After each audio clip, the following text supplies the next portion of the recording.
మహాగణాధిపతయే నమః. శ్రీమాత్రే నమః. మాచిరాజ్ భక్తి ప్రేక్షకులందరికీ నమస్కారం. ఏప్రిల్ నెలలో మేషాది ద్వాదశ రాశులకి మాస ఫలితాలు ఏ విధంగా ఉండబోతున్నాయో, నెల మొత్తం విశేషంగా యోగించాలంటే ద్వాదశ రాశుల వాళ్ళు ఎటువంటి పరిహారాలు చేసుకోవాలో, అలాగే ద్వాదశ రాశుల వారికి ఏప్రిల్ నెలలో అనుకూల తేదీలేంటో, ప్రతికూల తేదీలేంటో, నెల మొత్తం అద్భుతంగా యోగించటానికి పాటించాల్సిన ముఖ్యమైన విధి విధానాలేంటో, ఏ రంగంలో ఎటువంటి ఫలితాలు ద్వాదశ రాశుల వాళ్ళు పొందబోతున్నారో, ఏప్రిల్ నెల మాస ఫలితాలు ఏ విధంగా ఉండబోతున్నాయో ఈ వీడియోలో మనం తెలుసుకుందాం. తదుపరి వృషభ రాశి. వృషభ రాశి వాళ్ళకి ఏప్రిల్ నెలలో మాస ఫలితాలు పరిశీలిస్తే, ఏప్రిల్ నెల మొత్తం కూడా వృషభ రాశి వాళ్ళకి అనుకూల ఫలితాలే కనిపిస్తున్నాయి. ప్రధానంగా ఏప్రిల్ ప్రథమార్థం అయితే, అంటే 1వ తేదీ నుంచి 15వ తేదీ వరకైతే విశేషంగా వృషభ రాశి వాళ్ళకి యోగించే అవకాశం ఉంది. చేస్తున్న వృత్తి వ్యాపారాల్లో బ్రహ్మాండమైనటువంటి రాణింపు ఉంటుంది.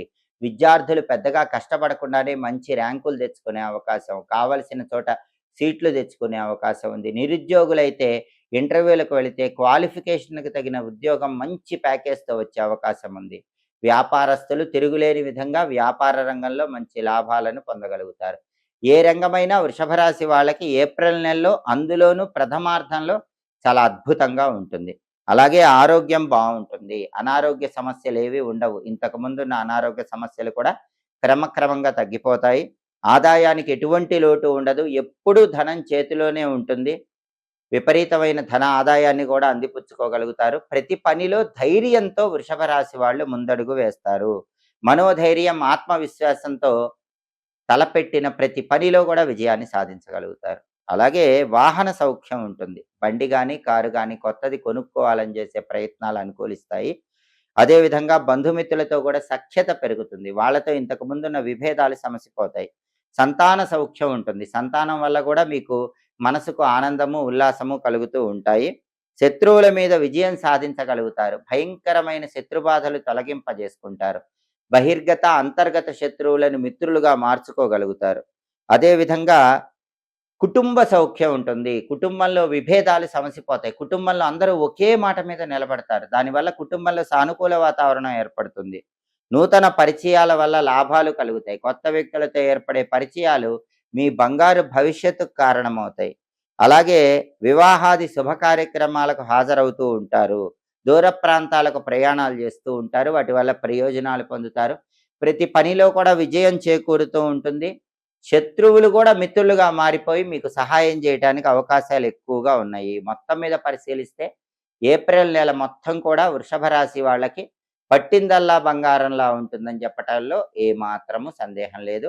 ఏప్రిల్ నెలలో వృషభ రాశి వాళ్ళకి కలిసి వచ్చేటటువంటి తేదీలు 3, 5, 6, 13, 16, 20, 24 ఈ తేదీల్లో ముఖ్యమైన పనులన్నీ చేసుకోవాలి.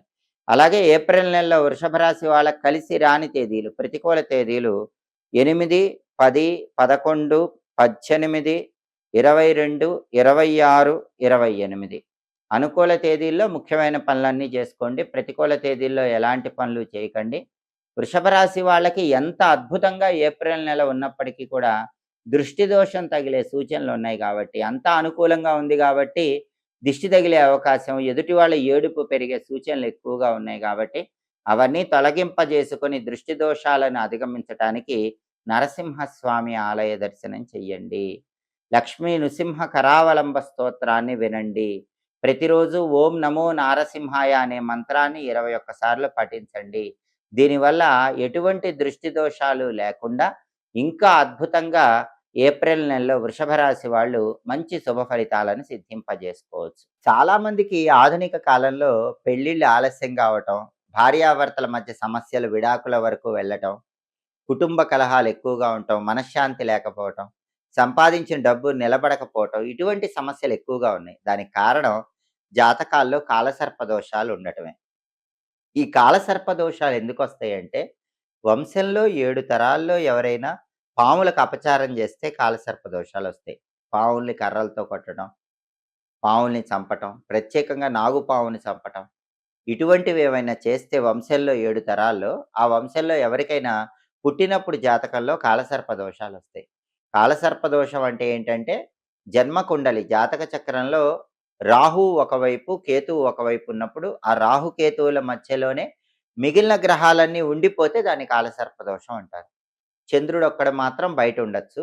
మిగిలిన గ్రహాలన్నీ గూడా రాహుకేతువుల మధ్య ఉంటే కాలసర్పదోషం అంటారు. ఈ కాలసర్పదోషాలున్నప్పుడు అనేక రకాలైన సమస్యలు జీవితంలో ఉంటాయి. అయితే ఇవి పోగొట్టుకోవాలంటే ఏం చేయాలంటే, చాలా సులభమైనటువంటి మార్గం ఏంటంటే, 43 రోజుల పాటు జమ్మి చెట్టును పూజించడం.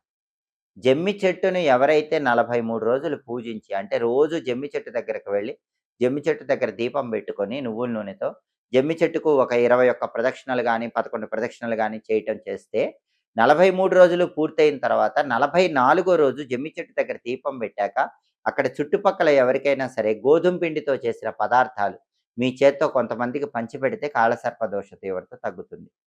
అలాగే కాలసర్పదోషాలు సంపూర్ణంగా పోగొట్టుకోవాలంటే, ఎవరైనా సరే విజయవాడ దగ్గర మోపిదేవి సుబ్రహ్మణ్య క్షేత్రంలో ఒకసారి కాలసర్పదోష నివారణ పూజ చేయించుకోవాలి.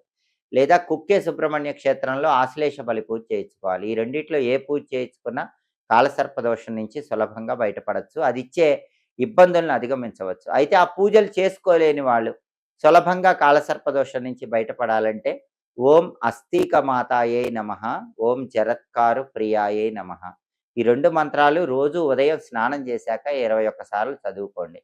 ఎందుకంటే మానసాదేవి గురించి సామవేదంలో చెప్పారు. మానసాదేవికి కాలసర్ప దోషాలు పోగొట్టే శక్తి ఉంటుంది. సమస్త సర్పాలకు ఆవిడ అధిదేవత.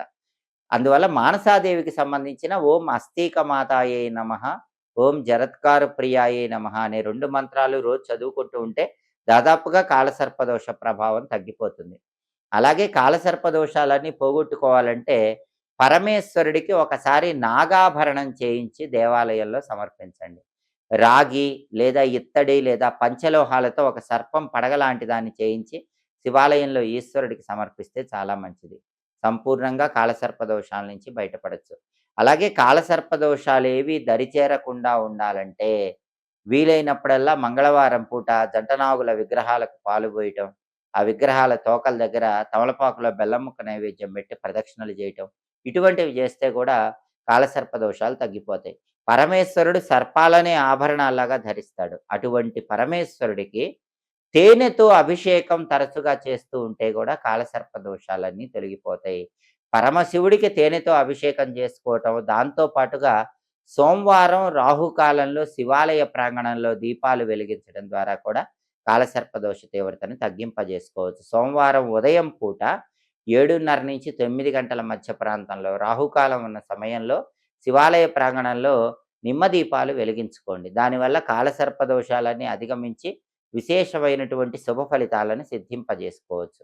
అలాగే అన్ని రకాలైనటువంటి కాలసర్ప దోషాలను తొలగింపజేసుకోవడానికి సుబ్రహ్మణ్యేశ్వర స్వామి ఆలయానికి వెళ్ళి 41 రోజుల పాటు సుబ్రహ్మణ్య ఆలయంలో ప్రతిరోజు వీలైనన్ని ప్రదక్షిణలు చేయండి. దానివల్ల కూడా సంపూర్ణంగా కాలసర్ప దోషాలు తొలగింపజేసుకోవచ్చు. ఈ పరిహారాల్లో ఏ పరిహారం చేసుకున్నా కూడా జాతక చక్రంలో మీరు పుట్టినప్పుడు ఉన్న కాలసర్ప దోషాల తీవ్రతను తగ్గింపజేసుకొని సమస్త శుభ ఫలితాలను సిద్ధింపజేసుకోవచ్చు.